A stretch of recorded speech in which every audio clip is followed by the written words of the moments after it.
Votre rotation à Andalousie.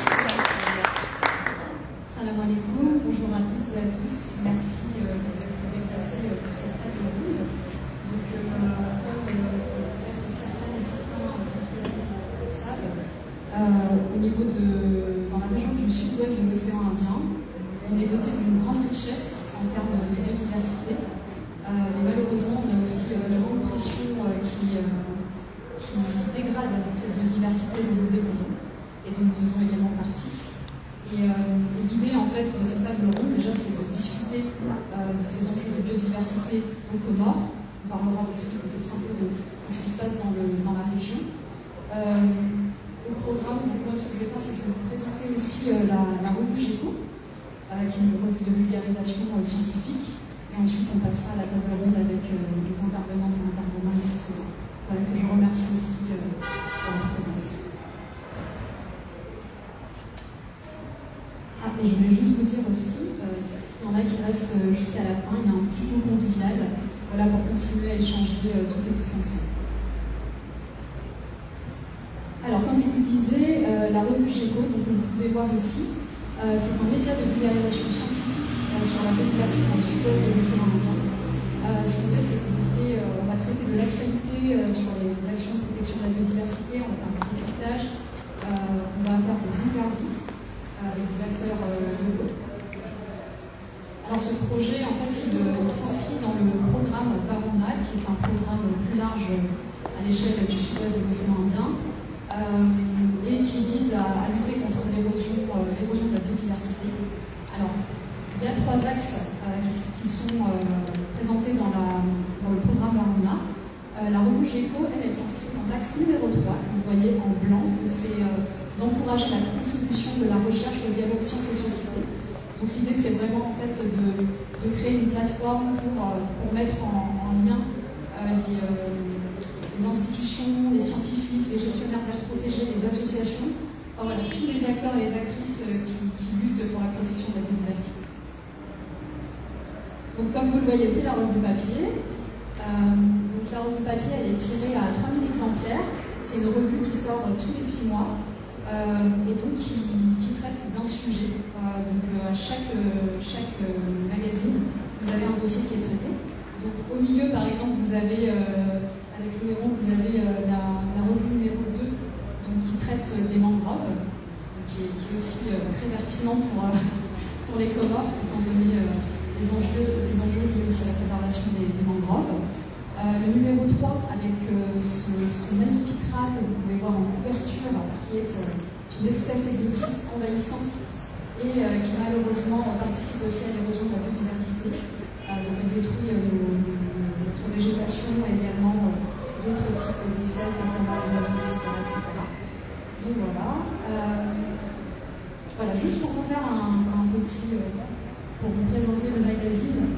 Donc à l'intérieur de ce magazine, là par exemple, on a un article sur les mangroves aux Comores.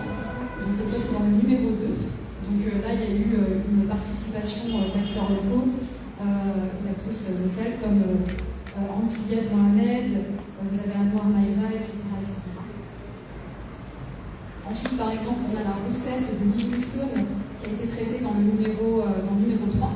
Donc, comme vous savez, en fait, la recette de Livingstone est présente sur 2 îles. Elle est à préserver parce qu'elle est clairement en train de disparaître. Donc voilà, il y a un article aussi là-dessus qui a été fait par Tani Louroy, qui est également commandé. Et un dernier article aussi, la forêt naturelle ardoisée. Et là, c'était une contribution de l'association d'Arles, que peut-être certaines et certains d'entre vous connaissent, qui sont basés à Anjouan et qui ont de nombreuses actions pour la protection des biodiversité. Nous avons également une revue web. Donc voilà, si les magazines sont un petit peu difficiles à trouver, sauf que vous allez les trouver à l'Alliance française, mais si en fait vous voulez suivre l'actualité d'une chose, c'est-à-dire l'actualité en fait qui va être plus récente, contrairement aux magazines où on va parler de sujets qui seront étalés sur une plus grande temporalité. Voilà, vous pouvez suivre la revue, on publie de nombreux articles assez régulièrement. Et pour finir, on a également des webinaires.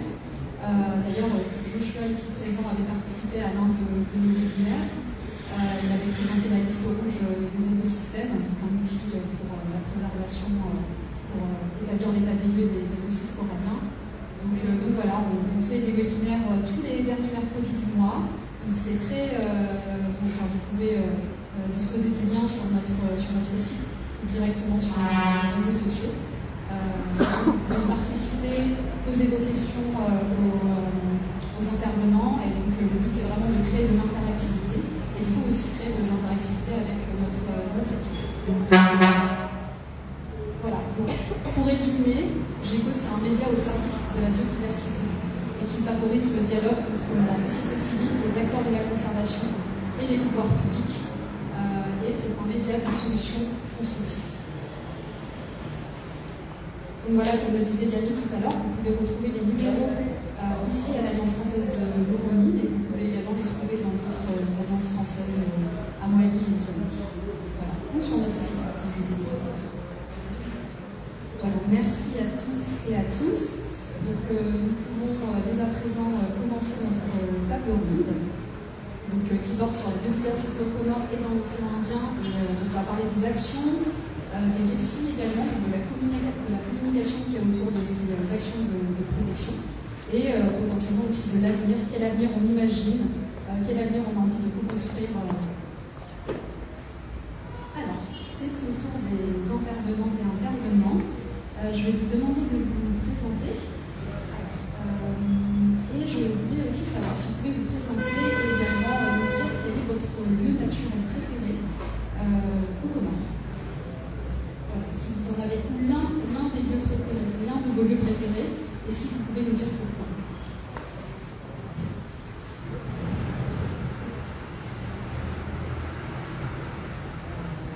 Bonjour à tous et à toutes. Je m'appelle Madame Rainata Amada. Je suis de Moïli. Je suis chargée de mission développement local au Parc national de Moïli.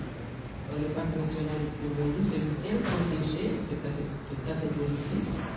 Pourquoi? Parce que c'est une aire protégée, mais il y a des communautés qui vivent là-dedans. Donc il y a des communautés protégées, il y a des communautés qui défendent des ressources qui se trouvent dans l'aire protégée. Le Parc national de Moïli, c'était un manège. Qui est créé depuis 2001, mais en 2015, il est devenu parc national parce qu'on a intégré la partie marine, la partie terrestre. C'était un parc marin, on a intégré la partie terrestre. Donc l'objectif, c'est de protéger la biodiversité marine et terrestre et appuyer aussi le développement des communautés qui vivent là-dedans. Donc, Jeanne, vous m'avez dit de lieu préféré, comme je suis de Limachois, donc mon lieu préféré, c'est les îlots de Limachois, où je vous invite à aller visiter le paradis naturel.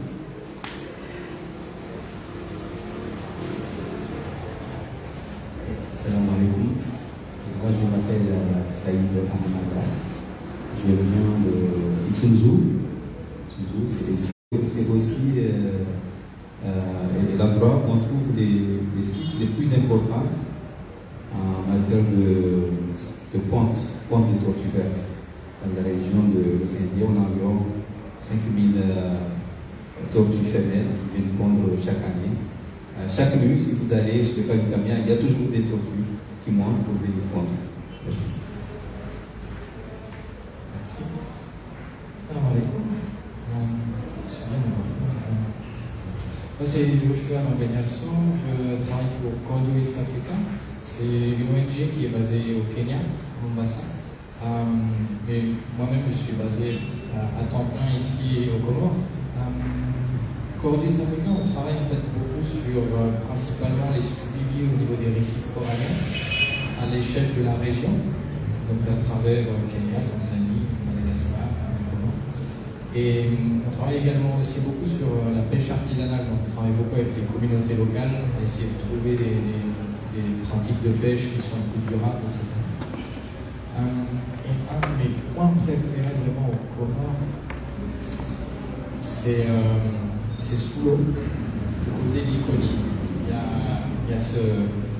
si jamais vous y allez un jour, vraiment, vous avez divers habitats, aussi bien le récif corallien, où de temps en temps, si vous êtes chanceux, vous pouvez voir un petit requin qui passe.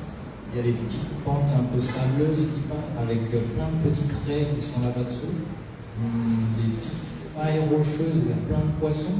Et justement, vu que c'est une zone où Iconi a fait pas mal de travail au niveau de la pêche, vous trouvez des poissons de grosse taille, c'est sympa.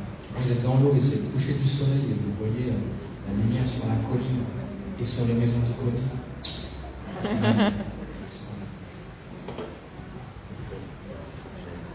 Merci beaucoup pour votre présentation. Merci d'avoir partagé vos lieux préférés. Ça donne envie d'y aller. Il y a des lieux que j'ai déjà visités, mais il y en a d'autres peut-être pas, c'est dont tu parles.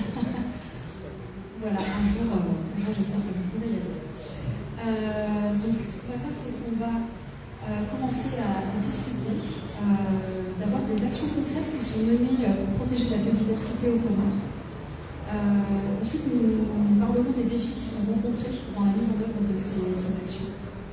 Et nous parlerons également de la manière dont on peut raconter la biodiversité pour impliquer au maximum de personnes et co-construire un avenir durable. Parce que, comme on le sait, parfois la biodiversité, il y a des gens qui sont un petit peu isolés de ce sujet, qui ne sont pas forcément conscients aussi de certains enjeux. Parfois, c'est un petit peu difficile aussi de construire avec certains acteurs, certaines parties prenantes.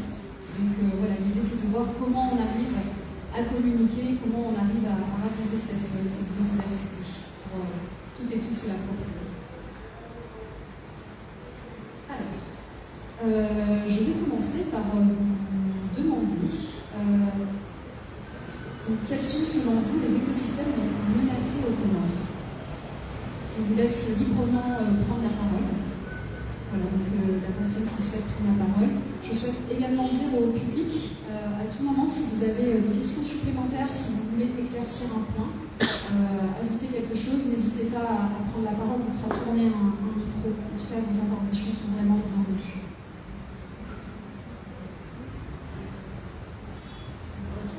Les écosystèmes qui sont très menacés au Comores, je dirais les tortues. Les tortues, c'est très menacé parce qu'il y a toujours des plafonniers aussi, les tortues. Très menacé, c'est la Méditerranée, c'est la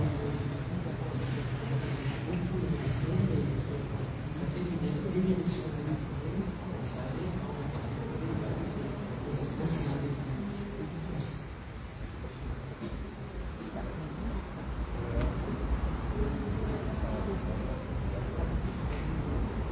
Écosystème, d'abord écosystème c'est quoi? Parce que on nous a présenté le terme biodiversité. En biodiversité, on a une variété d'habitats naturels, aussi d'espèces, de ressources génétiques. Et l'écosystème est l'un des éléments qui associe à la fois l'habitat et les espèces qui vivent ensemble. Les espèces qui sont en relation, des relations, les espèces entre elles, mais aussi les espèces et l'habitat. Au Comores, on a une variété d'écosystèmes qui englobent les récifs coralliens, les niveaux marins, surtout. Je suis plongeur, je vous parler beaucoup plus de la mer. Vous avez les récifs coralliens, en Comores, ce que nous appelons Maswahili, Mwanda, et les mangroves, les Mihonko, les herbiers sous-marins, parce que l'on voit Chani Chadari. En Grand Comore, on parle aussi de Koumou et Adari, les herbiers sous-marins, en marée basse, on voit les gazons, la Mitsamimoli, surtout, Mali ou Roveni. Nous avons aussi les plages, les côtes rocheuses, les îlots. Il y a des écosystèmes qui sont encore un peu plus profonds, mais c'est les principaux niveaux marins et côtiers. Niveau terrestre aussi, vous avez les écosystèmes forestiers. moi, j'appuie l'idée de Mme Renati sur une menace très importante au niveau des écosystèmes forestiers. Ainsi, ces dernières décennies, une déforestation massive, ça se manifeste beaucoup plus en juin. Maintenant, ça se manifeste aussi, c'est beaucoup plus important à Moélie et en Comores. Et quand on coupe le bois, c'est pas seulement l'arbre qui est menacé, mais c'est l'ensemble de l'habitat, mais aussi toutes les espèces qui sont dedans, les oiseaux, les papillons, les roussettes, les roussettes en général. Et au niveau marin, on a aussi les récifs coralliens qui sont assez dégradés ces dernières décennies. C'est notre pays et un des rares archipels où la biodiversité marine est très importante, les écosystèmes marins sont bien développés. En fait, on se retrouve dans le deuxième hotspot au niveau mondial. Au niveau mondial, nous sommes en deuxième position, notre région, je veux dire. C'est le deuxième hotspot en matière de biodiversité marine. Ça englobe pas seulement l'archipel de Comores, mais le nord et l'ouest de Madagascar.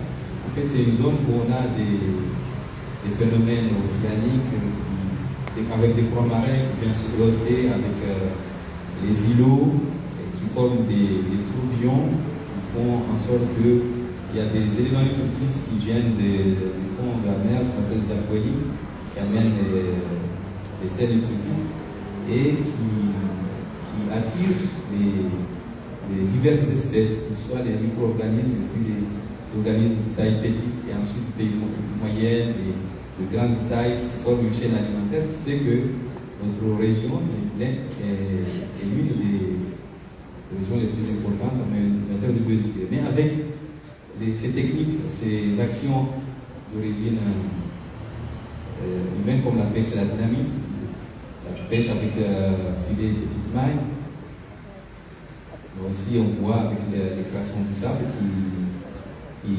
accentue l'érosion côtière, les phénomènes de changement climatique aussi, avec le réchauffement de l'eau de la mer. En fait, le réchauffement de l'eau de la mer, une fois que l'eau de la mer, la température augmente, il y a plusieurs espèces qui meurent, qui ne résistent pas à la chaleur, notamment les coraux. Les coraux, une espèce de coraux, les coraux, ce n'est pas des pierres, c'est des êtres vivants. Les espèces de polypes qui construisent les coraux, qui vivent en symbiose avec les algues horizontales, ils deviennent toutes blanches et si c'est prolongé, ça provoque une mortalité qui est un peu fatale. C'est ce qui fait que les récifs coralliens sont maintenant parmi les écosystèmes les plus menacés avec les plages, les côtières, l'érosion. Si vous allez, les côtières, si vous allez dans plusieurs localités de l'archipel, vous verrez la mer qui monte de plus en plus. Pas seulement à cause du changement climatique avec la montée du niveau de la mer, mais aussi les actions humaines avec l'extraction du sable, des galets, qui font que les régions deviennent de plus en plus alarmantes sur plusieurs localités de l'archipel. Très récemment, toujours, on a été alarmé par la montée de la mer à Wala, à la Nireveni. La mer est montée jusqu'à entrer dans le village. On a vu des maisons qui ont été détruites, des restaurants qui étaient en face. Donc ça menace pas que les infrastructures, mais aussi la sécurité humaine, les activités économiques dans la région côtière. On sait qu'environ 115% de la population vit dans les zones côtières. Voilà, c'est un exemple, mais si vous allez, ça c'est à Moélie, mais vous allez à Limini en juin aussi, c'est pareil, ça se répète assez souvent, même ici à Grande-Comore, chez Limini, et là, il peut nous confirmer, même la Chili, la Guapouli, toutes ces localités sont menacées par ces phénomènes de l'érosion côtière. Là, je ne voudrais pas être trop long, je vais laisser mon collègue. Je peux prendre la parole pour m'excuser parce que la tortue, c'est un signe de conservation. ne sais pas l'écosystème. Merci. Je pense que tu as tout dit en fait.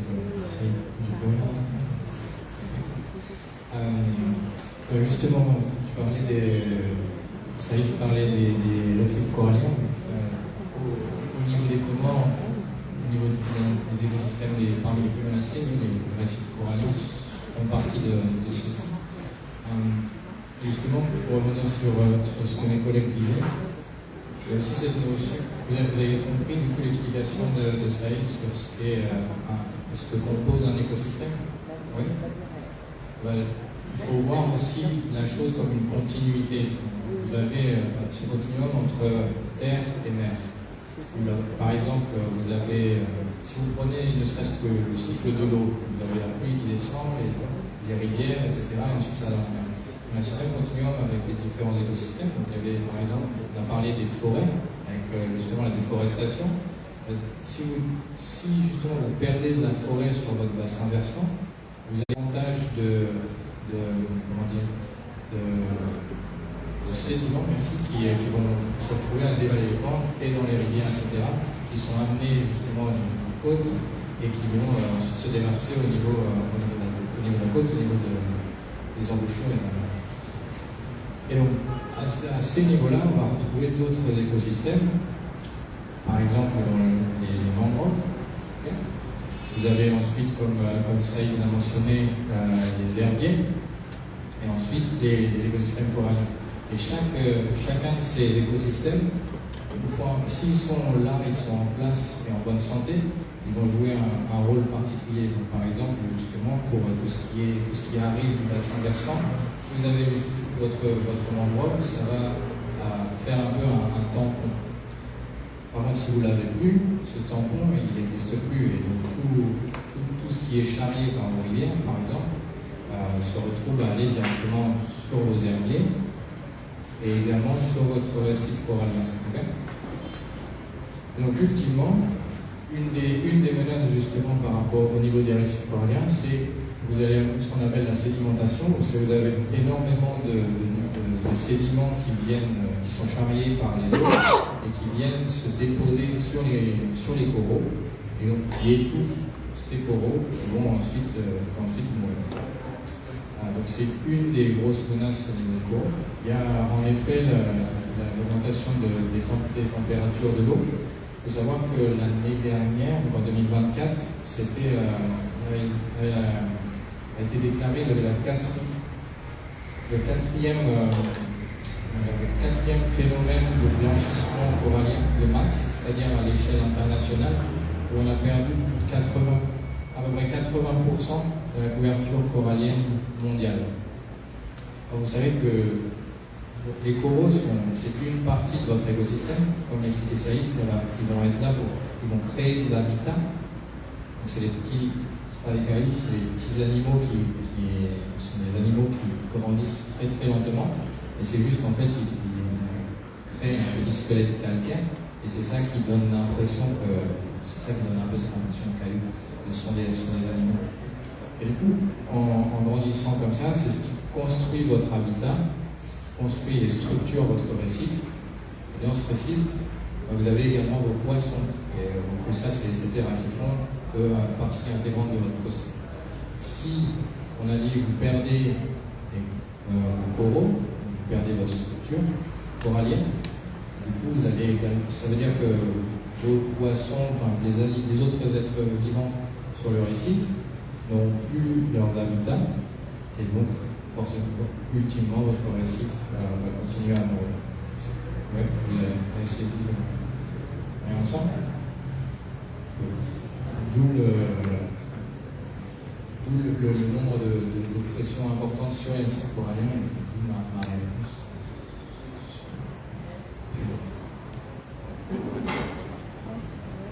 Merci beaucoup. Pour rebondir sur ce qui a été dit, effectivement, on parlait par exemple de la dégradation des récifs coralliens.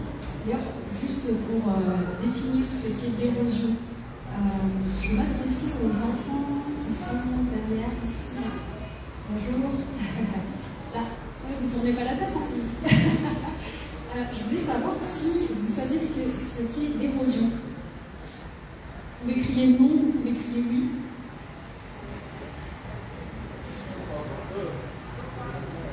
Levez la main. Est-ce que qui ne connaît pas l'érosion? Qui a besoin que je dise c'est quoi? Ok, super. Alors en fait, l'érosion c'est la dégradation. Par exemple, imaginons que vous avez une forêt, on coupe les arbres, on enlève l'herbe, et on la laisse comme ça. Donc il n'y aura que de la terre, par exemple. Ça s'appelle de l'érosion. Parce qu'après, quand il va pleuvoir, je ne sais pas si vous voyez ça des fois, quand il pleut, il y a des coulées de boue. Parce qu'en fait, il n'y a plus de forêt, il n'y a plus d'arbres qui maintiennent la terre, qui maintiennent l'air, etc., etc. Donc vous avez des coulées de boue, et ça, comme disait Joshua, comme disait Saïd Hamada aussi, c'est que du coup, vous avez toute cette boue qui peut non seulement aller dans les rivières, dans les récifs coralliens, mais aussi dans les villes, dans les villages, ce qui peut causer de graves problèmes, notamment des inondations. Et donc ça, c'est un problème. Là, on parlait surtout de ce que ça engendre sur le plan naturel, mais nous, en tant qu'humains, on est aussi victime quelque part de cette érosion, de cette dégradation de ces milieux naturels, parce que les inondations, avec les coulées d'eau, ça nous atteint, ça nous fait perdre nos maisons, ça nous fait perdre du matériel, etc., ça nous met en danger. Pour un autre exemple aussi, toujours vis-à-vis des récifs coralliens, vous avez les récifs coralliens, par exemple, qui se détruisent, donc qui s'érodent avec l'érosion, comme on disait. Les récifs coralliens protègent les côtes, souvent. Donc, par exemple, si vous habitez sur une côte, que vous n'avez plus de récifs, alors que les vagues avaient l'habitude de se casser sur les récifs, si vous n'avez plus de récifs, les vagues vont venir se casser où? Est-ce que quelqu'un le sait du coup?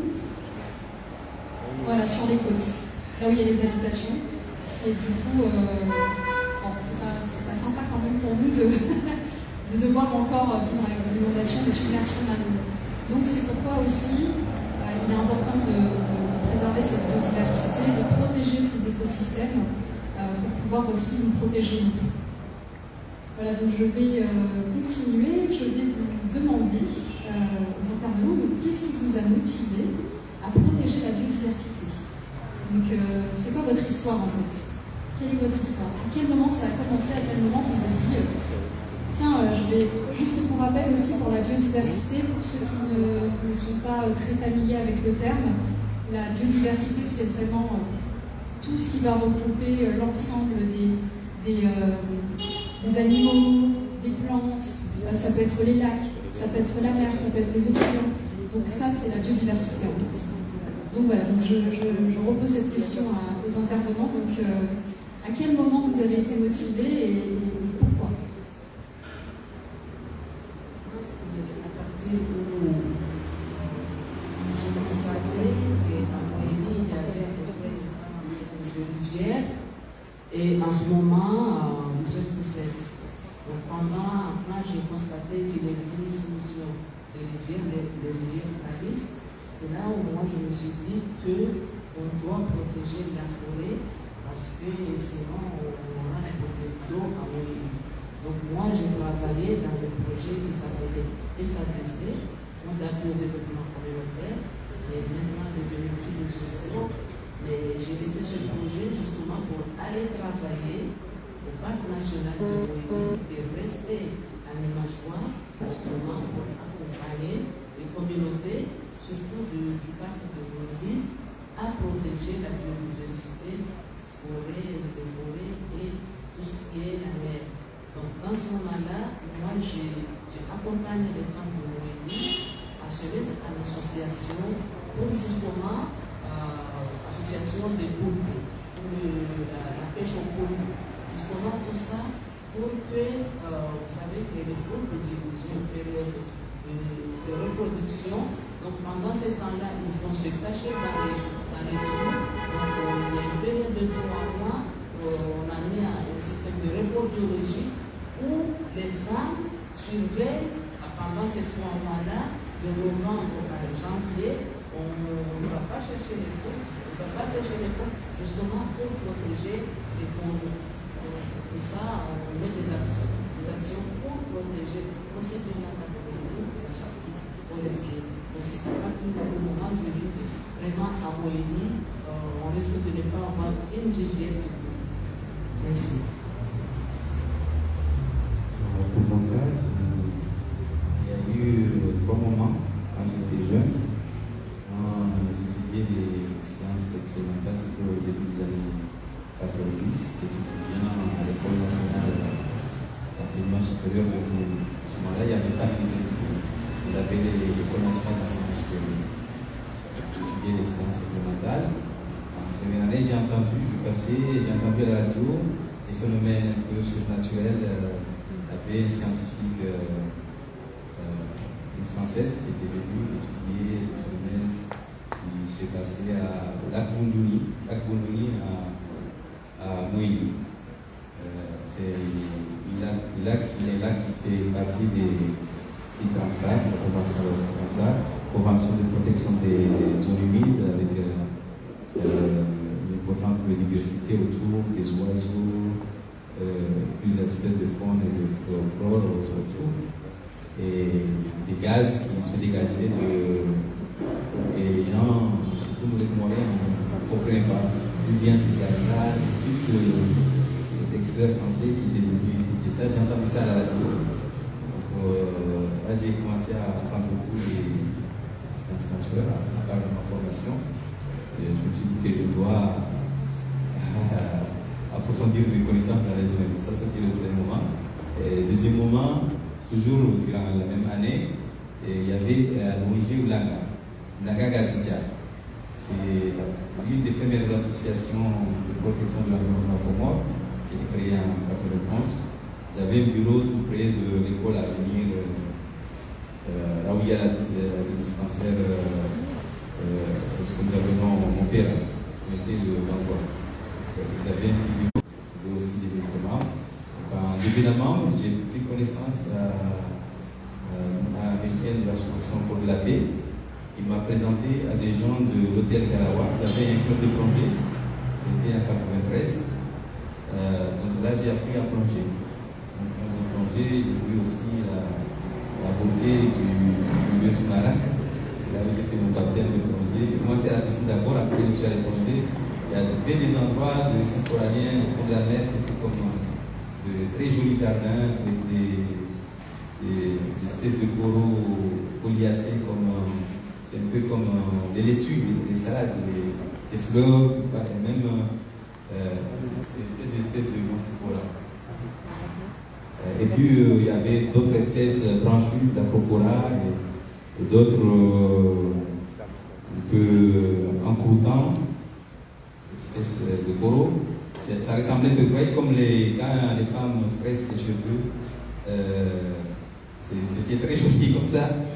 Donc c'est à partir de là. Et puis le troisième moment, c'est avec le Sulacante. C'était un an après. L'année suivante, on m'a raconté que dans mon village, à Tsinzo, il y a un bateau qui est venu. Ils font des recherches sur le Sulacante. Donc je me suis rapproché et j'ai accompagné des pêcheurs avec la petite pirogue. Ils sont montés dans le bateau et les gens, les pêcheurs, ils étaient un peu remontés, ils croyaient qu'ils venaient pour prendre des poissons, tout. Ou bien des ressources minières. On racontait beaucoup d'histoires. Il y a d'autres qui disaient que le bateau, ils amenaient des mercenaires, que c'était aussi, ça coïncidait un peu la période des coups d'État.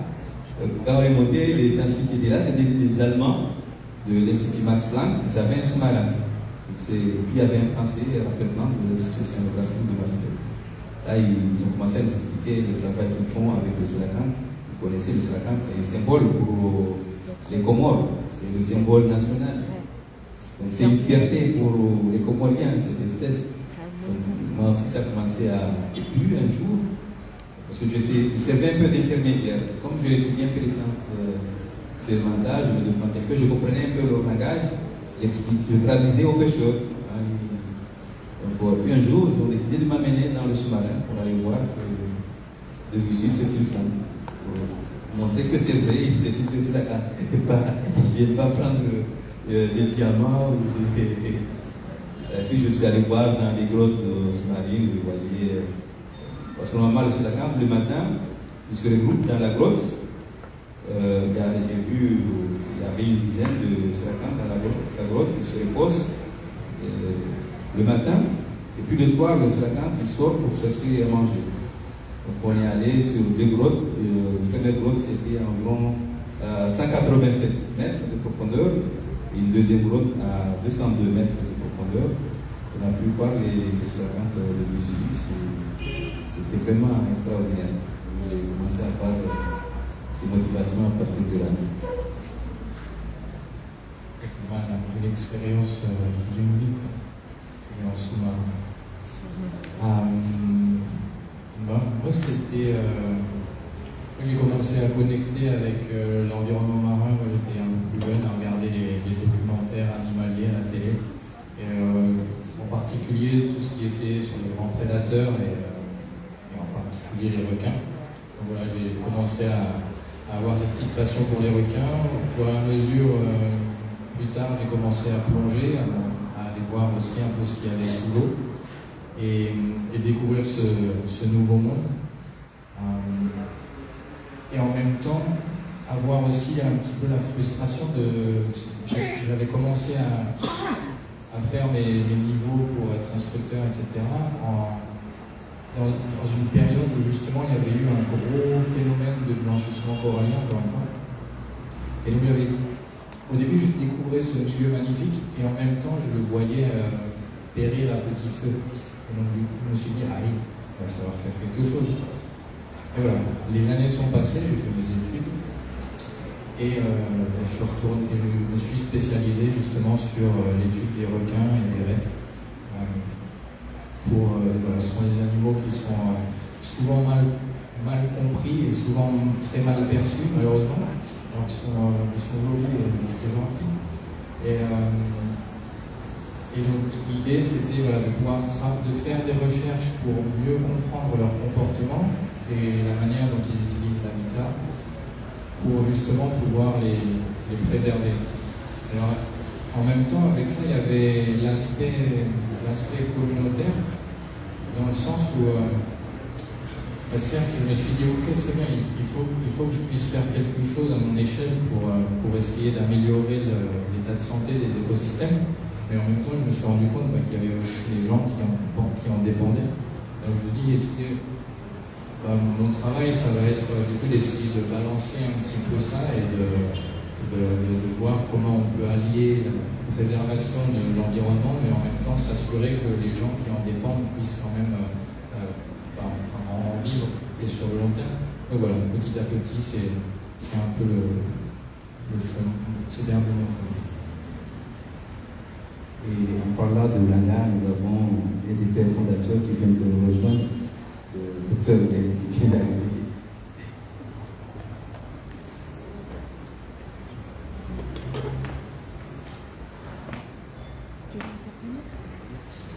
Super, merci beaucoup. Vous avez une question? Oui, bonjour à tous, merci. Je suis Jean Courbet, je suis le coordinateur de l'assistance technique du Pacte Vert et Bleu et je voulais profiter de cette tribune pour tirer un peu le seul de l'âme en fait, parce que vous parlez tout à l'heure des écosystèmes qui étaient particulièrement en danger et on a cité les récifs coralliens et c'est vrai, et je ne dirais pas tout l'ensemble des récifs coralliens, mais la partie du platier récif en fait. Celui qui est juste après la détresse marine et qui est avant la rupture et la pente externe. Dans ces zones-là, comment ça s'est passé? En fait, je vais très souvent plonger en année dans différents endroits, que ce soit à Manuja ou d'autres endroits. Et là, je remarque quand même qu'il y a une espèce invasive, une rhodactis, c'est une aliment de mer brune, qui s'attaque aux coraux qui sont en mauvais état. Donc dès qu'il y a des coraux affaiblis, elle s'installe, elle occupe tout l'espace. Il y a 2 semaines, je suis allé à Chamonix. Chamonix, la dernière fois que j'y avais été, ça devait être en 2018, je crois, quelque chose comme ça. On avait un platier récifal normal avec une biodiversité élevée. Là, j'y suis retourné à 95%, c'est entièrement recouvert de cette anémone brune. C'est pas qu'elle soit méchante, mais elle n'a pas de squelette calcaire. Donc, les récits coralliens ne vont pas se renouveler, ça étouffe tout, ça fait un tapis homogène. Là, c'est vraiment quelque chose, et en très peu de temps, on va dire, quand même, ça évolue très très vite. Là, je pense que ça mériterait une étude plus approfondie du phénomène. Voilà. Et alors, cette fragilité, elle est due à quoi? Elle est due effectivement au changement de température, et je pense qu'elle est due aussi à tout le runoff, toute l'eau qui n'est pas traitée, les eaux usées, tout ça qui arrive en mer, et notamment les pesticides, les hormones, les oestrogènes, des choses comme ça. L'origine de cette invasion, on ne la connaît pas encore, mais il y a certainement des facteurs qui favorisent cette perte de biodiversité. Voilà, je vous remercie. Merci beaucoup pour cette intervention et les informations que vous nous transmettez. Oui, donc là, ça nous rappelle en fait le sujet des espèces exotiques envahissantes, ou juste des espèces envahissantes, qui vont proliférer, donc qui vont être en trop grand nombre par rapport à des espèces qui sont déjà installées, et ce qui peut poser de graves problèmes pour l'ensemble de l'écosystème. Merci. Est-ce qu'il y a d'autres questions du public?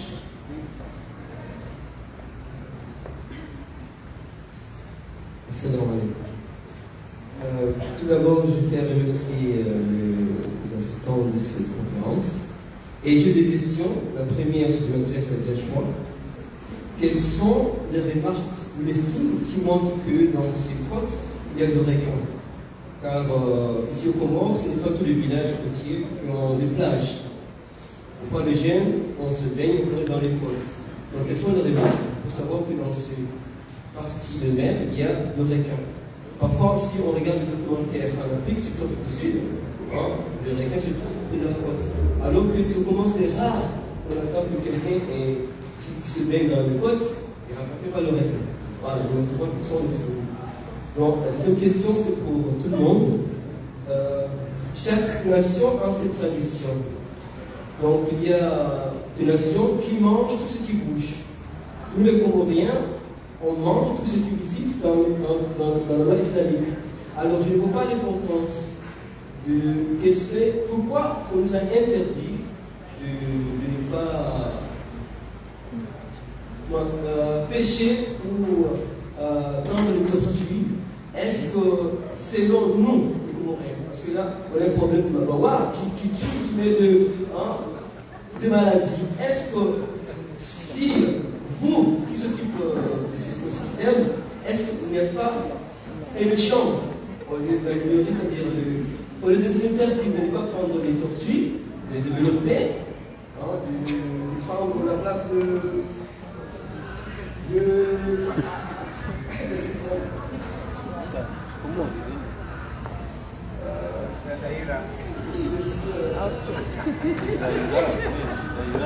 alors, est-ce que quelle est l'importance de développer ou de nous arrêter de ne pas pêcher les tortues alors que nous avons un problème de viande? Alors, je crois que il sera beaucoup d'importance si vous développez le système de bien élever les tortues afin de passer le Mabawa. Mais si le fait que vous les gardez seulement pour la beauté des yeux, je ne vois pas quelle est l'importance. Voilà, donc si vous avez des explications plus amples, j'aimerais que vous expliquiez au public. Merci.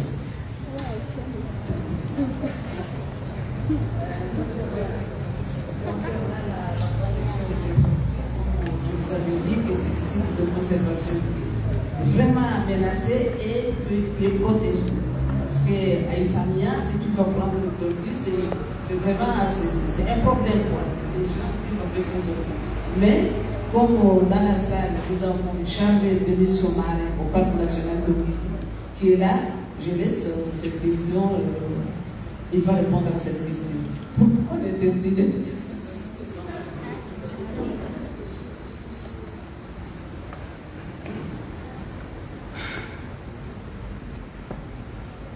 Salam alaikum. Bon, par rapport à cette question des tortues, peut-être, toute espèce ou toute qui se trouve au niveau de la mer, chacun a son rôle qui joue. Et ça fait partie, ça fait partie de ce qu'on appelle services écosystémiques. C'est-à-dire, la présence des tortues dans la mer a un rôle, justement, d'une manière indirecte, qui aide la vie des humains. La tortue, en général, sont là pour des nettoyages. C'est-à-dire qu'il y a pas mal des algues toxiques qui sont là et que en général, ce sont les tortues qui consomment ça. Et ces algues pourront être mangées par des poissons. Et par rapport à ce qu'on appelle la chaîne alimentaire, ça peut nous arriver en dernier et ça peut nous intoxiquer. Ça, c'est la première raison de sa protection. Non seulement ça, il y a la deuxième raison, c'est le problème économique.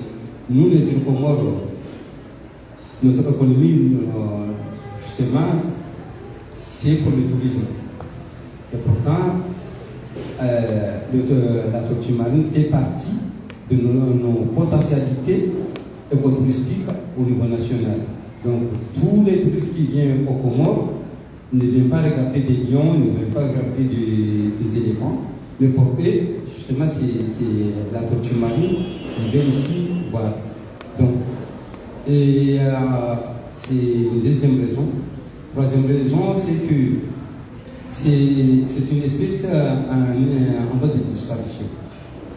Ce qui veut dire que si jamais on ne la protège pas, ça finirait comme le dugong. Peut-être qu'il y a pas mal de gens ici qui n'ont jamais vu le dugong. Pourtant, c'est une espèce qui vit dans nos zones marines, au Comores. Et c'est une espèce qui a une extension actuellement. Le dugong se trouve seulement dans les zones marines de Mouéli et à Mayotte. Donc il y a des gens qui ont même une cinquantaine d'années, soixantaine d'années qui n'ont jamais vu des dugongs. Donc ce qui veut dire qu'ils étaient nombreux aux années 80 sur massacrés parce qu'on disait que nous n'avons pas rien à manger, donc on doit consommer des dugongs actuellement.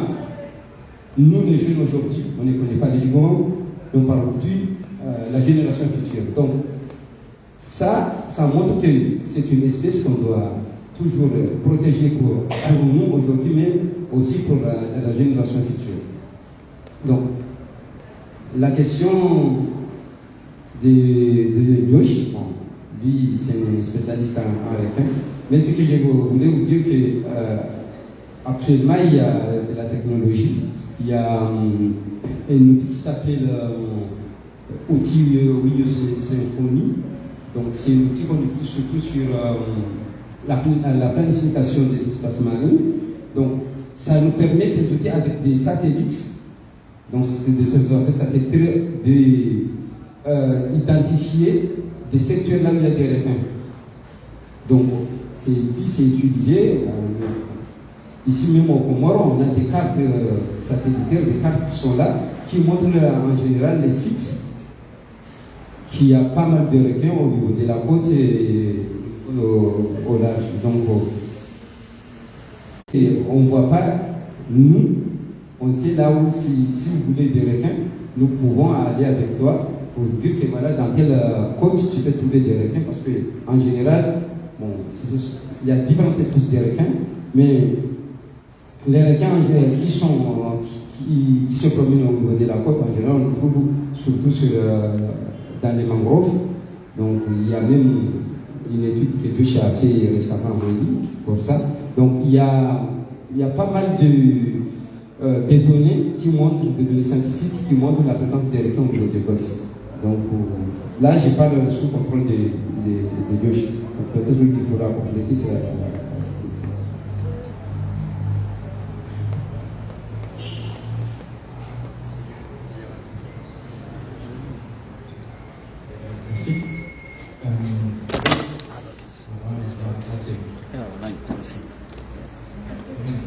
Au niveau nos requins sont dans toutes les eaux et à travers toutes les îles, à travers les eaux autour de toutes les îles. Vous avez quand on parle de requins, souvent les gens vont avoir l'image de gros requins toute une variété d'espèces. Un nombre. On a plus de. On a passé maintenant quasiment les 1300 espèces de raies et requins. Donc vous avez aussi bien des espèces qui vont être pas plus grandes que mon bras à l'âge adulte et qui se nourrissent juste de crustacés. Et à l'inverse, vous allez avoir par exemple le requin baleine, lui peut atteindre 10-12 mètres, mais malgré cette grande taille, il se nourrit que de krill, que de plancton et de petits poissons. Tout ça pour dire, ils sont un peu partout, on les voit pas forcément, parce que d'une part, si on les cherche pas, on les trouvera pas forcément.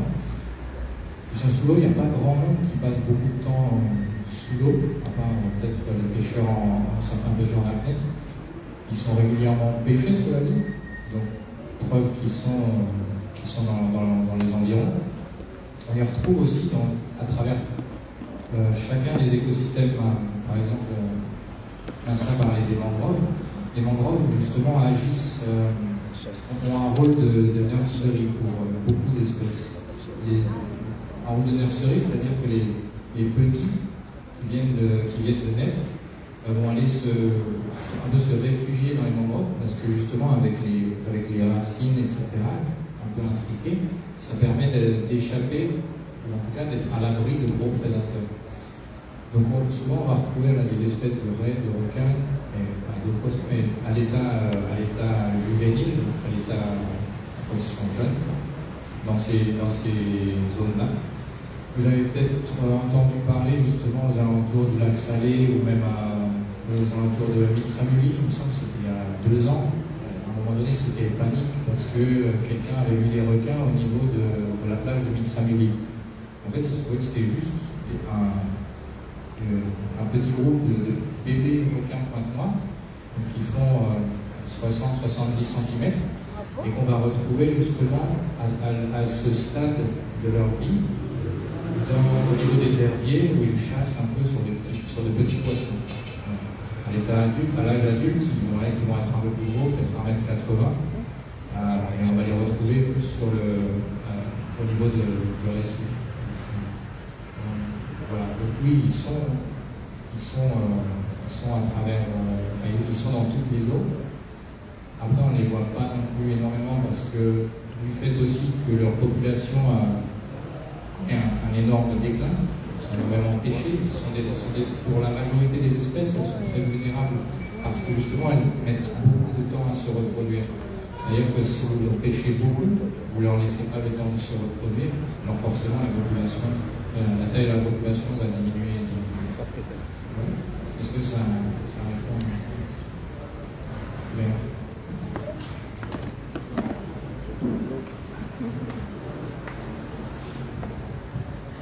Bonsoir à tous. Moi, je suis Dia, chargée de mission pour l'assistance technique du projet Impact Vert et Bleu. En tout cas, les échanges sont très enrichissants. Je suis biologiste de formation à la base. Je voulais juste compléter, messieurs, qui est tout devant moi, par rapport à la question qui a été posée par notre cher invité ici, concernant l'interdiction des tortues. Pourquoi? À un moment donné, on a interdit de consommer de tortues au niveau Comore.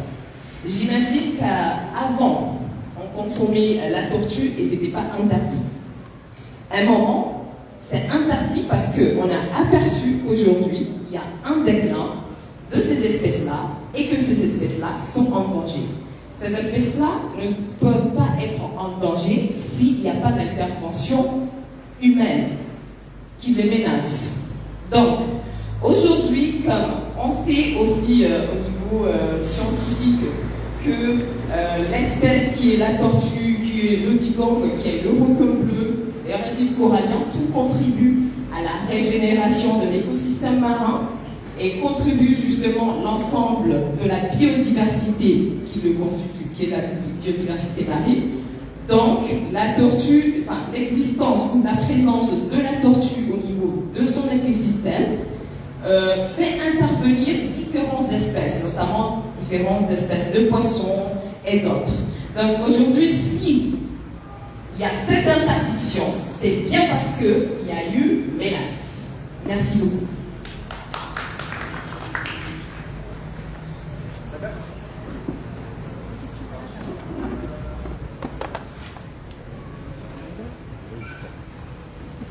Bonjour, c'est des merci.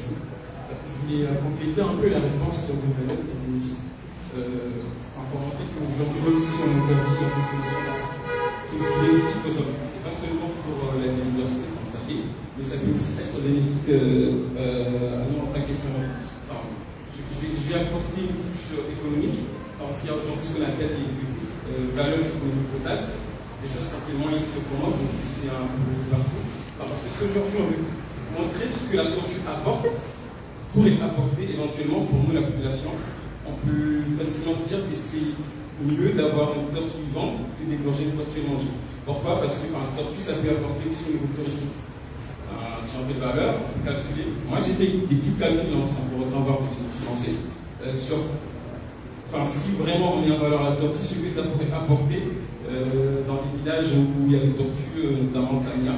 Pourquoi? Pour le tourisme, c'est-à-dire au niveau de l'hébergement des touristes, au niveau de la consommation locale, au niveau des guides touristiques aussi, ça peut créer des emplois. C'est-à-dire que même si aujourd'hui on se dit que la tortue, en le mangeant, ça nous apporte, mais aussi, même si on ne le mange pas, même si c'est vivant, ça peut aussi nous apporter au niveau économique.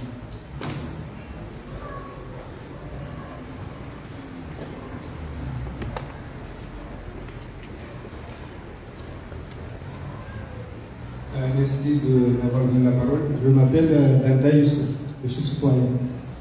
Donc je n'ai pas de questions, mais seulement des remarques qui ont été évoquées ici, notamment sur les écosystèmes qui sont progressivement menacés. Les experts ont avancé des idées sur beaucoup d'écosystèmes. Moi, je vais m'atteler sur l'écosystème marin et côtier. Ce sont des écosystèmes qui, à mon avis, sont très menacés. Tous les jours, il n'y a pas d'heure ou de minutes qui passent sans que ces écosystèmes soient menacés. Au-delà des arguments qui sont avancés par les experts, notamment les effets de changement climatique, qui fait que certaines localités sont menacées tous les jours par la montée des eaux, moi je vais avancer qu'il y a un autre phénomène qui fait que il y a le déversement des déchets ménagers tous les jours. Le peu d'écosystèmes qui restent sont encore très menacés par le déversement des déchets ménagers, notamment des déchets plastiques. Ce qui fait que tous les zones côtières de notre pays sont toujours polluées par des déchets d'eau. Or, il n'y a pas un système ou un mécanisme qui est mis en place pour gérer ces déchets. Pour aller encore plus loin, il y a le déversement des huiles, des essences dues à la pêche artisanale. Moi, je suis de Chili. C'est un village très de pêche. Quand j'étais petit, je fais la pêche à la falaise, je pêche beaucoup de poissons. En 15 à 20 minutes, il y a beaucoup de poissons qu'on arrive à pêcher. Mais maintenant, il n'y en a pas. Parce que les petits poissons sont étouffés par les huiles, l'essence et l'applaudissement du plateau côtier. Donc moi, je pense que ces écosystèmes sont très très menacés par rapport à d'autres comme la forêt, parce que la forêt, il y a des solutions qui sont proposées. Or, dans les écosystèmes marins côtiers, je ne vois pas des solutions vraiment qui sont durables actuellement pour faire en sorte que ces écosystèmes restent en vie comme les autres écosystèmes. Merci.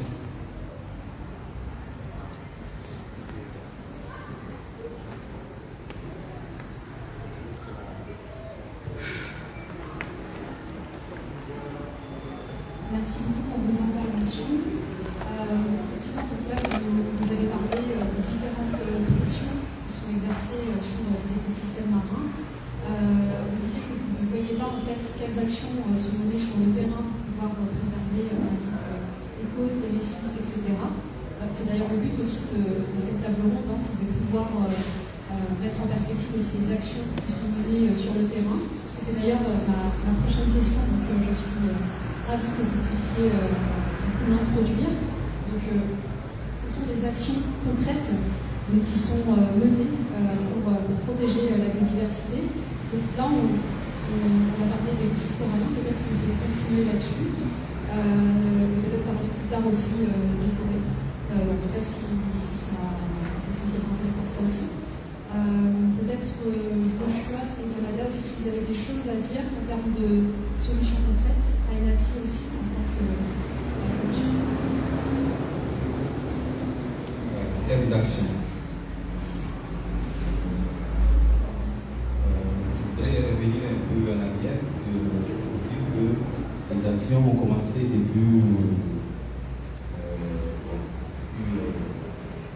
les Comores sont créées, les populations avaient des modes d'exploitation, de consommation qui permettaient un certain équilibre entre le potentiel, la capacité des ressources et la population.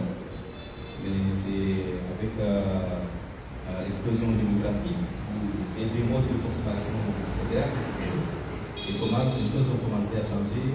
Les espèces deviennent de plus en plus menacées, les écosystèmes aussi. Et c'est pas que au Comores, au niveau mondial, on a sonné il y avait eu sonné d'alarme au niveau mondial sur le danger de l'environnement, de dégradation de l'environnement depuis le rapport Peterman de 1987. Il a un peu incité cette notion de développement durable où il faut trouver l'équilibre entre l'économie, l'environnement et la société. Et en 1993, avec l'organisation de la conférence internationale de Rio de Janeiro, Brésil, en 1993, c'était une conférence sur l'environnement et le développement, où il y a eu un appel à l'action. Donc c'était vraiment un des moments forts pour la protection de l'environnement. Donc les pays en développement, y compris les Comores, à leur retour, les ministres d'État et même des chefs d'État, à leur retour, ils ont commencé à mettre en place des politiques nationales pour la protection de l'environnement, des cadres légaux, des lois. Donc c'est là où on a eu la politique d'ailleurs pour la protection de l'environnement. C'était la partie de là, la loi cadre sur l'environnement, mais aussi la direction nationale de l'environnement. C'est une nouvelle institution qui a été créée à partir de là. Et puis il y a eu la ratification de conventions internationales comme la Convention sur la biodiversité, pour mieux gérer la biodiversité, sur le changement climatique, sur les pollutions. Donc ce sont des cadres au niveau mondial et qui sont déclinés aussi au niveau national et qui ont permis de mobiliser des financements pour mettre en place des projets. On parle de projets, là on parle d'action aussi.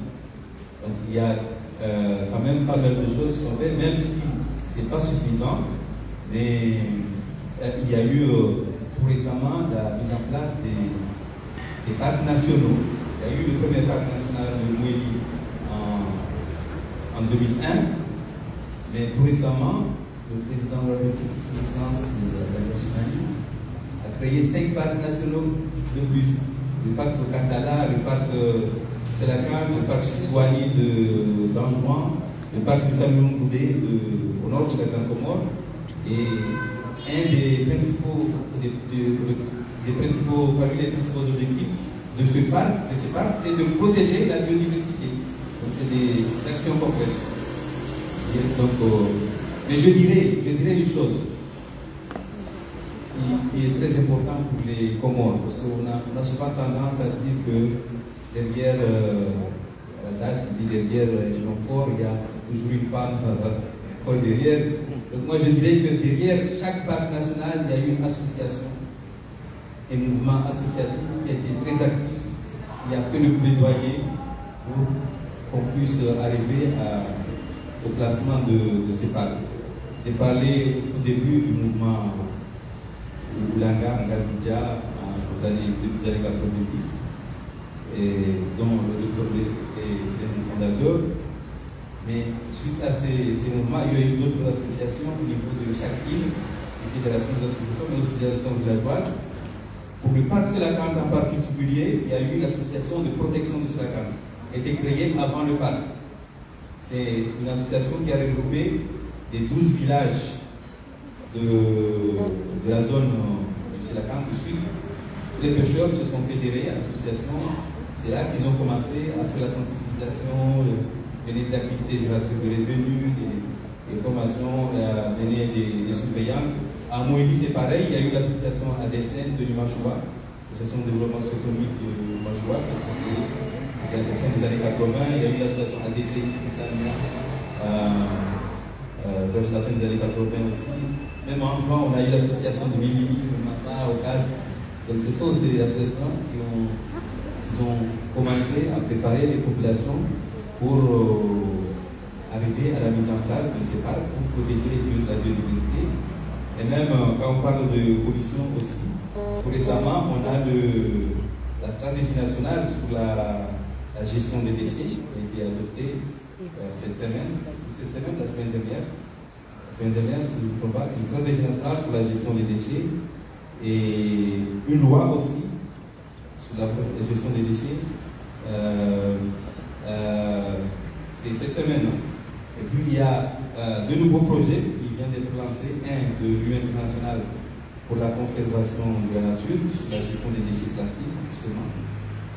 Il y a un autre de la Commission de l'océan avec le recul sur la gestion des déchets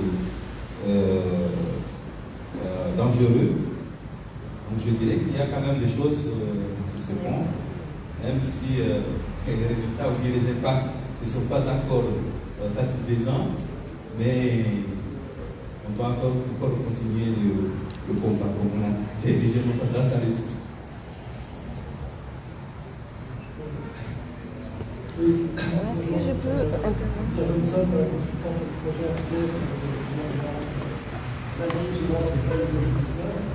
Moi j'arrive, je viens de terminer un atelier, et j'ai rencontré la GECO une fois précédente.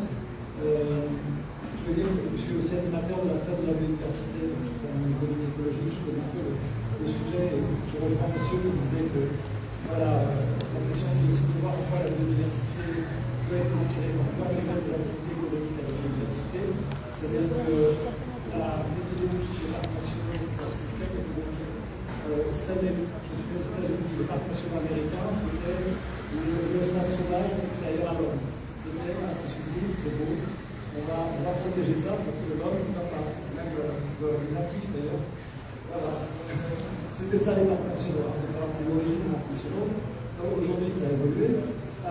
Et par exemple, le parc marin de Moélie, que j'ai visité il y a quelques années, l'idée c'est aussi d'avoir la seule façon finalement dans les petites îles comme le Comore de préserver la biodiversité, c'est d'intégrer les activités économiques, qu'elles soient agricoles ou autres, à la biodiversité. Ça veut dire concrètement, vous avez à Moélie des cocoteraies, c'est-à-dire qui il y a quelques années étaient en déshérence, c'est effectivement trouver des espèces qui à la fois contribuent à la biodiversité, sont des espèces endémiques, comme disait madame, ou des espèces clés dans l'écosystème, et qui en même temps apportent quelque chose à l'économie locale. Donc ça peut être des cocoteraies qui protègent des ouragans, des opérations des zones côtières, ça peut être des espèces emblématiques. Ça veut dire que pour le tourisme, ça veut dire aussi qu'il faut préparer le pays plus au tourisme, parce que, voilà, gérer les déchets, parce que on n'a pas forcément envie d'aller. Ça veut dire qu'il y aura des professionnels. Vous parlez de l'Orient, je ne sais pas si vous avez évoqué, si c'était de plongée ici. On m'a dit qu'il y a de superbes fonds, il n'y a pas vraiment de centre de plongée, il n'y a pas de sécurité. Si vous voulez aller en mer, visiter les espèces marines, il n'y a pas de sécurité. Il n'y a aucun moyen d'y aller, de prendre un bateau. Et voilà. Donc en fait, il y a plein de choses qui peuvent contribuer à la biodiversité. Et la clé, finalement, c'est d'intégrer cette protection de la biodiversité à une vision de l'activité économique. Que ce soit dans le milieu agricole, l'agroforesterie, l'agroécologie, qui est augmenter la biodiversité par le moyen agricole pour aussi retenir l'eau, puisqu'il y a 4, je crois, cours d'eau qui fonctionnent en plein dans sa région. Donc, je 14 précédemment. Donc c'est la préservation de l'eau, c'est tout ça, donc c'est les méthodes agricoles, mais c'est peut-être aussi en milieu urbain, l'économie du tourisme, l'économie circulaire. Je sais qu'il y a des personnes ici qui recyclent des déchets, qui fonctionnent dans l'association associations qui le font. Donc c'est ça, si on n'intègre pas, je veux dire au message, si on n'intègre pas la protection de la biodiversité à une réflexion économique, ça va difficilement fonctionner, surtout sur les îles de petite taille. Merci.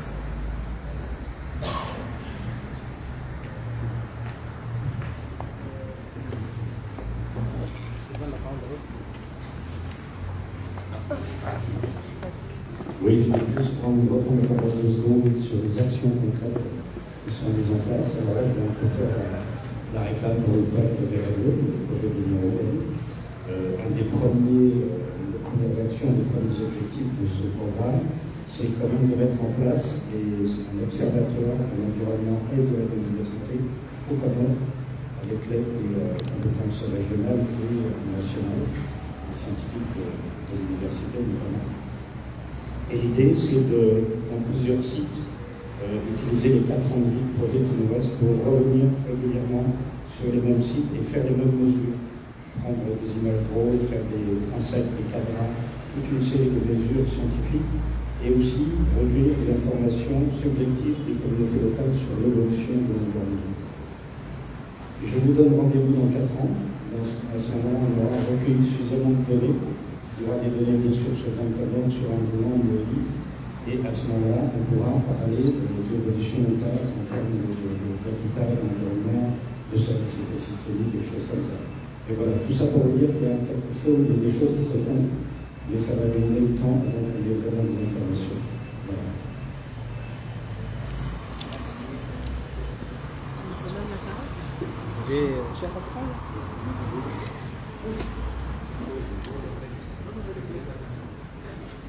Ok, je vais reprendre la parole concernant cette question qui a été posée. Quelles actions concrètes sont menées pour protéger la biodiversité? Moi, je dirais plutôt, par rapport à cette question, quelles sont les actions? C'est pas pour modifier la question. Pour apporter des éléments de réponse par rapport à cette question, avant tout, il y a des actions, effectivement. Il y a des actions concrètes qui se font au niveau local, mais au niveau national, pour protéger la biodiversité. Mais est-ce que ces actions concrètes auxquelles on parle, ils sont encore pérennes? Il y a du suivi pour ces actions? C'est ça. Moi, je pose cette question-là. Je dirais plutôt, par rapport à ma réponse, il faut des politiques. Les politiques auxquelles notre docteur vient de signifier qu'il y a une stratégie qui a été adoptée sur la gestion des déchets, effectivement, dont il y a eu sa validation il y a quelques semaines, quelques jours. Il y a le cadre de l'environnement qui a été aussi mis à jour le 24 décembre 2024. Effectivement, il y a des avancées. Mais est-ce qu'on respecte ces avancées, les textes réglementaires et tout ça? Puisque nous savons que le problème, avant de mener les actions concrètes pour protéger la biodiversité, il faut d'abord identifier le problème. Le problème, il est où? Oui, il y a des menaces. On a parlé de l'urbanisation, la démographie. On a parlé de la pression anthropique exercée par l'humain. Donc tout ça. Et tout ça, si on a une vision dans une politique qui est respectée, qui est bien suivie, eh bien, les actions concrètes seront effectives et efficaces. Voilà, c'était juste ma petite contribution par rapport à cette question. Je vous remercie.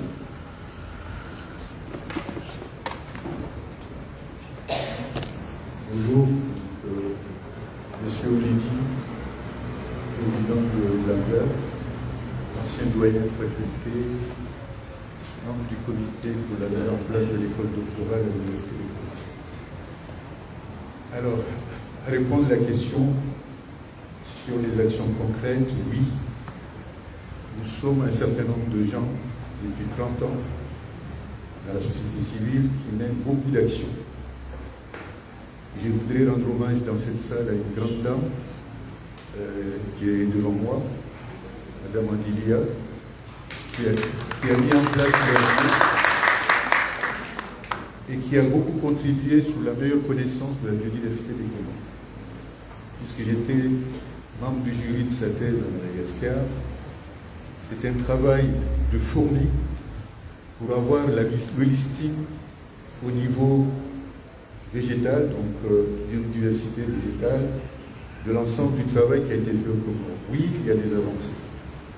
Mme Andilia également, parlant d'elle encore, sur les mangroves, a mené énormément d'études qui lui ont valu d'être nommée la femme de l'année par l'OIOMSA, donc le Western Indian Ocean Association, cette année. Alors ça veut dire qu'il y a des avancées, mais probablement si on met en parallèle entre ce qui se fait par les associations et par l'État, pour ce moment il y en a un qui est en retard, c'est l'État. Donc je fais partie aussi, puisque je fais partie des gens qui rédigent les politiques de l'État. Alors, donc, s'il y a des avancées, il faut que ce soit des modèles d'exemple. Et je voudrais là parler de donner de l'avenir à ces jeunes étudiants qui sont ici, qui sont présents à cette conférence et qui se posent la question pourquoi on est là. Je crois que ces jeunes doivent avoir un métier, gagner leur vie par le travail, en protégeant l'environnement, en la valorisant et surtout, puisque jusqu'à présent, il y a beaucoup d'étudiants qui partent en Inde, en Turquie, et qui sont en train de faire des tests sur la biodiversité. On a eu récemment un colloque avec les étudiants de Turquie, et on voit bien le travail qui se fait. Donc il y a un travail de recherche à faire pour connaître la biodiversité. Pour la protéger, il faut la connaître. Et la deuxième chose, il faut la valoriser. On a des secteurs clés dans ce pays, avec l'économie bleue et l'économie verte. Et malheureusement, jusqu'à présent, aucune de ces économies n'a beaucoup avancé. Dans l'économie bleue, on a au moins 7 départements, dont le tourisme côtier, les ressources marines et côtières, mais également tout ce qui est transport maritime et tout ce qui est recherche donc, au niveau des hydrocarbures. Et donc tout ce travail à faire, je voudrais donc que ces jeunes qui sont là puissent obtenir aussi suffisamment d'informations pour que demain ils puissent être soit des ingénieurs dans le domaine, soit des techniciens, soit des docteurs, parce que tout aspire à avoir un diplôme et pouvoir gagner sa vie, et ne pas penser à l'immigration, parce que tout le monde pense c'est beau là-bas, alors que tout le monde vient ici pour voir ce qu'il y a là. Donc il y a un mouvement dans les deux sens. Je terminerai mon intervention, parce que je ne suis pas encore magistral, pour répondre à la question sur la tortue. Mon cher ami, il y a tellement à manger dans ce pays que vous êtes focalisé sur la tortue, et je ne sais pas pourquoi. De mon expérience d'enseignant-chercheur, j'ai connu 3 épisodes clés d'intoxication par les tortues. On a eu 3 morts dans la zone de Sima. Il y a des morts qu'on ne connaît pas. Puisqu'on a développé une théorie, un certain nombre de mythes, en disant si on mange la tortue, on devient fort. Je n'ai jamais vu quelqu'un qui a mangé beaucoup de tortues devenu quelqu'un qui est un athlète. Généralement, il tombe malade. Je pourrais vous dire, puisqu'on a fait un travail ici à la Comore, on connaît même les vendeurs de tortues. On a même réussi à transformer certains vendeurs en protecteurs de tortues. Alors, mon cher ami, je pense que c'est vrai qu'il y a un problème de bawa, mais c'est mieux de pêcher des poissons que de pêcher des tortues. C'est beaucoup plus facile d'avoir un poisson que de voir une tortue qui vient pondre et d'enlever la tortue et laisser les œufs. Donc, à ce moment-là, je pense qu'il y a des diffusions d'informations, de choses qui sont inexactes en matière de santé, et il ne faut pas répondre à ces sirènes. Donc, je pense que la solution n'est pas les tortues, mais d'ailleurs, il y en a très peu, et là où ils montent, il y a toujours quelqu'un pour les prendre, et généralement, au risque et péril de sa santé. Donc, puisqu'on a parlé des actions concrètes, M. Saïdamada et les conférenciers, je dirais que peut-être cette conférence aiderait plutôt à sensibiliser beaucoup plus les jeunes, puisqu'on est des insulaires, mais on ne connaît pas la mer. La moitié des jeunes qui sont là, ils ne savent pas nager. Je vous insulte pas. Quand je parle à mes étudiants, il y en a 350 dans la salle, il y a une vingtaine qui savent nager. Le reste, ils vont à la plage. C'est-à-dire, ils vont mettre les pieds dans la mer et ils disent « je suis allé à la mer ». C'est pas ça. Il faut apprendre. Il faut apprendre et vous allez découvrir les habitants de la mer. Et à ce moment-là, vous allez savoir les protéger. Merci beaucoup. Merci à vous. Merci beaucoup. Merci pour les différents points. Tout ce que je peux ajouter en termes de. On parle d'action concrète, au final, si on revient sur les récifs coralliens, en particulier, en ce moment, depuis un certain nombre d'années, il y a une tendance un peu fashion qui est de se dire qu'on va pouvoir restaurer les écosystèmes. Au niveau des récifs coralliens, justement, il y a certaines études qui montrent que ça va pas sauver les récifs coralliens. La restauration, elle peut marcher à vraiment à petite échelle pour essayer d'avoir augmenté un peu une productivité au niveau d'un morceau de récif qui était dégradé. Mais ce n'est pas ce qui va nous permettre de récupérer les récifs coralliens qu'on avait il y a 30-40 ans. Et ce qu'il va nous falloir en effet, c'est d'avoir ces actions en place. La principale chose qu'on peut faire, justement, ça va être de diminuer toutes les pressions qui sont posées sur l'écosystème. Donc au niveau du réchauffement climatique, là, à notre échelle, on ne va pas pouvoir faire baisser la température des eaux, je veux dire là pour les copains, ok. Par contre, ce qu'on peut faire, c'est qu'on peut diminuer la pression de pêche, par exemple. Et donc il y avait notamment une mention des engins, des outils de pêche utilisés. On ne parle pas d'arrêter de pêcher, on parle juste d'utiliser, de se focaliser sur les outils de pêche, les pratiques de pêche qui vont permettre de faire en sorte que les populations de poissons sur lesquelles on pêche vont perdurer et que même dans 30-40 ans, pour les générations à venir, on peut quand même en retirer ce qu'on souhaite. Voilà, on a parlé également d'essayer de diminuer la pression en termes au niveau de la pollution, mise en place de systèmes de gestion de déchets, etc. Et justement, en termes de mise en place de mécanismes de gestion et de protection de ces écosystèmes, eh bien, il y a eu une mention des aires marines protégées. Je ne sais pas si vous êtes familier avec, parce que vous avez déjà entendu parler de la Convention pour la diversité biologique, et le cadre mondial pour la biodiversité. Et dans ces conventions, vous avez justement un nombre de pays signataires, dont les Comores.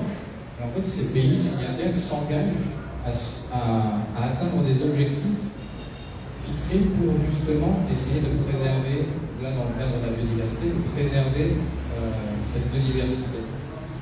Et donc notamment, on en parle tout le temps en ce moment, c'est un des objectifs, c'était d'ici 2030, que chaque pays signataire ait protégé 30% de ses eaux et 30% de ses terres.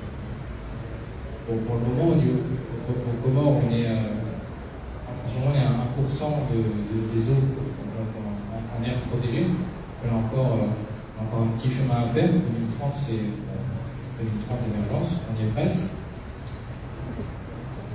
Donc il y a cette volonté déjà au niveau politique de pouvoir augmenter les zones gérées, qui vont déjà aider dans ce contrat.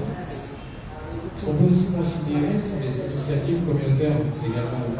C'est quelque chose qui se fait énormément dans toute la région. Ce sont les zones gérées localement. Donc c'est pas les réglementations mises en place au niveau dans ces zones-là sont en fait mises en place par les communautés elles-mêmes. Ce sont les communautés qui ont la motivation de se dire il y a quelque chose qui ne va pas, il faudrait qu'on fasse quelque chose, qu'on essaie de rétablir l'écosystème ici, dans nos eaux. Qu'est-ce qu'on peut faire? Qu'est-ce qu'on se met ensemble, qui décide? Au final, c'est quelque chose qu'on observe énormément, c'est que si vous voulez justement vos actions de conservation, elles marchent, elles soient efficaces, la plupart du temps, il faut qu'elles viennent de la base, c'est-à-dire de la communauté elle-même, la communauté qui utilise ces ressources-là. Et une fois que la communauté elle a trouvé son intérêt, elle a trouvé sa motivation, là les actions généralement vont suivre et sont efficaces. Et juste pour finir, après il y a divers outils aussi internationaux qui existent. Là sur les 2-3 derniers jours passés, justement on s'était réunis avec diverses institutions à travers les pays qui suivent et qui travaillent sur les récifs coralliens. Et l'idée c'était de partager un peu les résultats préliminaires sur l'état de santé des récifs coralliens à travers les Comores et de voir si justement les Comores seraient intéressés pour conduire une évaluation suivant la liste rouge des écosystèmes de l'UNICEN. Du coup, la liste rouge de l'UICN, vous avez des classifications qui vont pour une espèce, par exemple, où vous allez évaluer l'état d'une population pour une espèce et essayer de voir si elle est si l'espèce se porte, si les populations de cette espèce se portent bien. Donc dans ces cas-là, il n'y a pas de problème. Ou si à l'inverse, cette espèce est menacée, c'est-à-dire que si vous observez un déclin important, ça a été mentionné précédemment, si vous observez justement un déclin continu des populations de cette espèce-là, vous avez de plus en plus de chances que cette espèce elle va être classifiée comme en danger, ou même encore plus critiquement en danger. Et si le déclin continue, vous arrivez à un moment où votre espèce elle est éteinte. Ça c'est la liste rouge. La liste rouge au niveau des espèces. Alors, vous avez un même outil pour les écosystèmes. Et l'idée c'est de placer, c'est d'évaluer l'état de votre écosystème et de voir où vous en êtes. Est-ce que votre écosystème est bien, ou est-ce qu'à l'inverse il est proche de s'effondrer? Est-ce qu'il est loin de sa valeur initiale? Pour un récif corallien, initialement, on va s'attendre à avoir de beaux coraux, une certaine quantité de poissons, avec aussi bien des herbivores que des grands prédateurs, alors que dans un écosystème corallien, on va dire effondré, vous vous retrouverez avec seulement des algues et peut-être quelques herbivores, mais il manquera énormément de maillons dans votre chaîne. Pour résumer.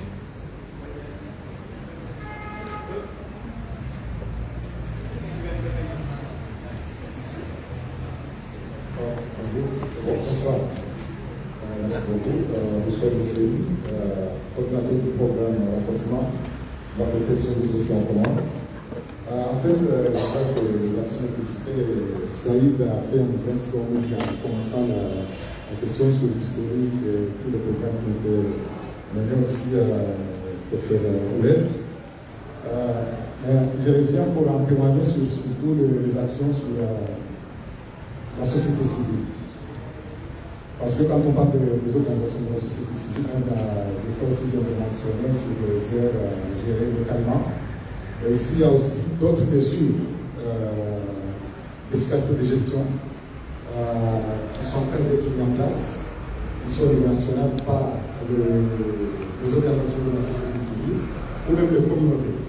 Et ces actions-là sont des actions à tenir en compte parce que, oui, on établit des politiques, des stratégies, mais la mise en œuvre, ce sont des acteurs qui sont vraiment sur le terrain. Et ces acteurs-là, ce sont la communauté et les organisations de la société civile. Et maintenant, on voit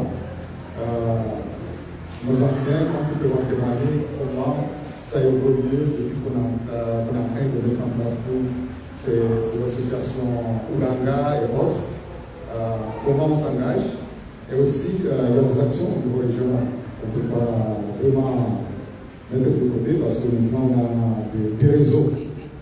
Je crois qu'un milliard là, il y a la représentante du réseau Mangrove. Et puis ces réseaux-là, il y a le réseau Mangrove, le réseau Récif, il y a aussi le réseau LP et tous ces réseaux-là. contribue vraiment à la protection et aussi à la préservation de nos ressources. Et maintenant, c'est de pouvoir travailler en synergie pour qu'on puisse vraiment maintenir cet élan. Parce que la question, c'est vraiment comment maintenir cet élan et aussi améliorer tout ce qu'on est en train de faire pour qu'on puisse atteindre les résultats qui sont faits. Merci.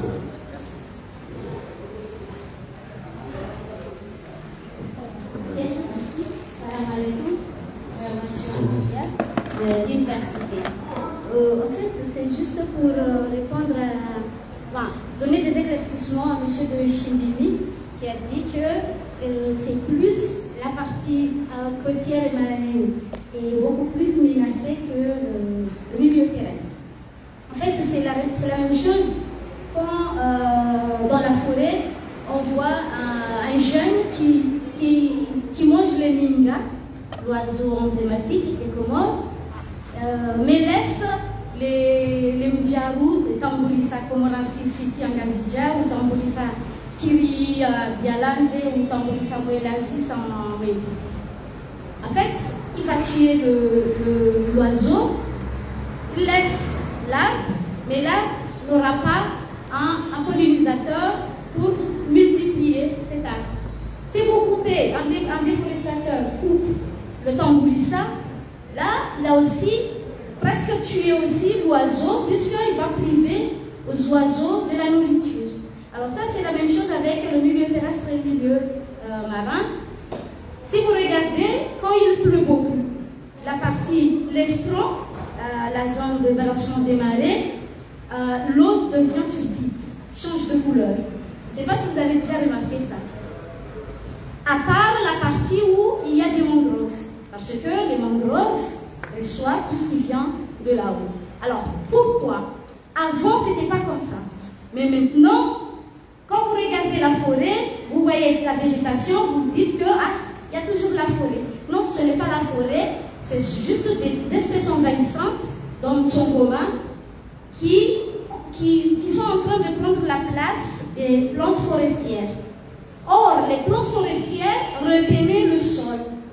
Contrairement à ces espèces envahissantes qu'on voit en regardant la partie de la forêt du Kartala ou Djimbe, etc., ne retiennent pas le sol. Du coup, quand il pleut beaucoup, il y a une érosion hydrique qui amène la boue vers la mer. Et qu'est-ce qui se passe dans la mer? Tout ce qui est récifs, biais marins, etc., ils sont tous étouffés par cette coulée de boue. Donc, si on trouve des solutions que pour le milieu marin, là, on n'a rien fait. Car à chaque fois qu'il va pleuvoir, ils vont tout détruire. Donc, il faut toujours penser à l'amont, puis en aval, car tout est lié. C'est comme les animaux dans la forêt et les végétaux. Il y a toujours une relation plante-animale, comme il y a une relation milieu marin et milieu terrestre. Merci à vous tous. Nous sommes arrivés à la fin de cette conférence, mais avant, je vais donner la parole aux intervenants, chacun de montrer son point de vue par rapport à la conférence, par rapport à la biodiversité. Après ça, nous allons continuer notre conférence pour aujourd'hui. Inch'Allah. Merci.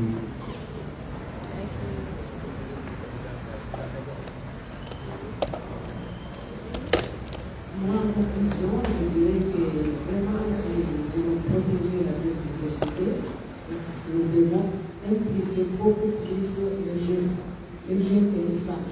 Parce que je vois qu'en Moyen-Orient, on a mis en place des ambassadeurs, ce sont des jeunes, des ambassadeurs de récifs coralliens, des ambassadeurs de protection de la tortue, et il y a des femmes aussi qui protègent les mangroves. Donc, c'est ça ce que je voulais dire. Il faut beaucoup plus impliquer les jeunes et les femmes dans la protection de la biodiversité. Merci. C'est surtout pour remercier les participants, mais aussi les intervenants pour les échanges interactifs et effectués. Ensuite, annoncer une opportunité pour les jeunes. On doit non seulement protéger, d'après ce qui a été dit ici, non seulement protéger, mais aussi valoriser cet environnement, ces ressources naturelles qui pourront apporter des revenus pour les populations, pour les jeunes, favoriser le développement économique. Donc il y a une initiative qu'on vient de lancer, qu'on appelle l'initiative de la Grande Muraille Bleue. C'est une initiative au niveau de l'océan Indien, lancée par l'UCN, l'Union internationale pour la conservation internationale. À travers cette initiative, on va lancer des appels à projets. Des appels à projets innovants pour le recyclage des déchets plastiques. Ça, c'est le premier. Le deuxième, c'est pour l'autonomisation des femmes et des jeunes dans le domaine de l'économie bleue.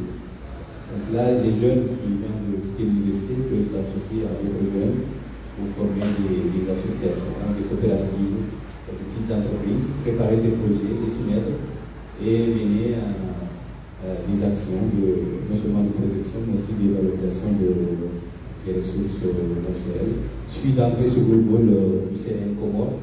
Vous verrez les informations, les appels que vous voulez.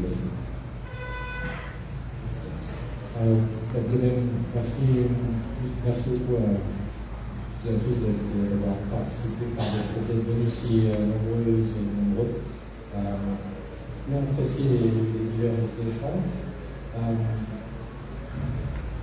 Merci aussi, Majiko.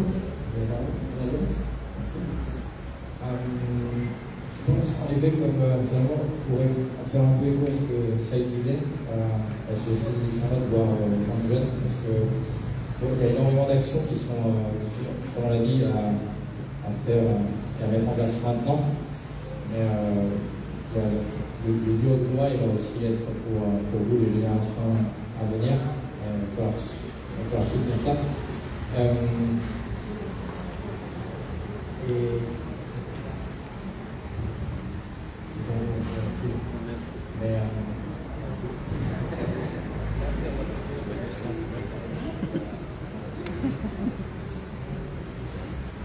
Super, merci beaucoup, merci à toutes et tous, merci pour toutes les interventions, les commentaires, le fait d'avoir aussi parlé des autres actions qui sont mises en place au Comores, des acteurs et des actrices aussi qui font partie de ces actions. Vous voyez, on a parlé on a répondu qu'à la question numéro 1, ou en tout cas on a tenté d'y répondre. Il y avait deux autres questions, donc les défis rencontrés. On en a parlé aussi, c'est le fait d'être informé, de bien comprendre aussi les enjeux. Mais voilà, en tout cas, l'idée, ça serait de développer plus de choses aussi pour les jeunes. Le message est passé. Et effectivement, de continuer à faire passer le message sur les différentes plateformes, de créer un dialogue entre les différentes parties prenantes. Donc ça nous semble être très important. Je rebondis vite fait aussi sur ce que Saïd Hamada a dit vis-à-vis de la gestion des déchets. Effectivement, les déchets sont un très très gros problème au Comores, mais pas que au Comores, dans le monde entier. Ça, malheureusement, on a jusque-là. Et c'est littéral, limite ce que je suis en train de dire, parce qu'on a vraiment partout. La semaine prochaine, nous organisons une autre table ronde à l'Alliance française, donc le jeudi 8 mai. Il y aura une projection de 3 films sur ce qui a été réalisé à Moly. Donc n'hésitez pas à venir pour voir, de comprendre les enjeux sur les déchets à Moly, voir ce qui est fait à l'échelle locale et aussi discuter des actions qui sont menées dans l'ensemble des Comores. Il y aura des acteurs et des actrices de ce milieu qui vont en discuter. Donc voilà, venez nombreux et nombreux comme vous êtes venus aujourd'hui. Je pense qu'on a énormément de choses à se dire. Merci beaucoup, merci à toutes et à tous. Merci à vous. Il y a un cocktail qui est à votre disposition. Je vais aller faire un peu continuer les échanges par rapport à la conférence, par rapport avec les intervenants qui étaient là. Voilà, nous sommes arrivés à la fin de cette conférence, je vous remercie. Comme Madame a dit, le jeudi 8, n'hésitez pas à venir, il y a la projection des 3 courts-métrages qui va parler des déchets. Merci beaucoup et je vous souhaite un bon. Le cocktail est ouvert, vous pouvez aller déguster. Merci.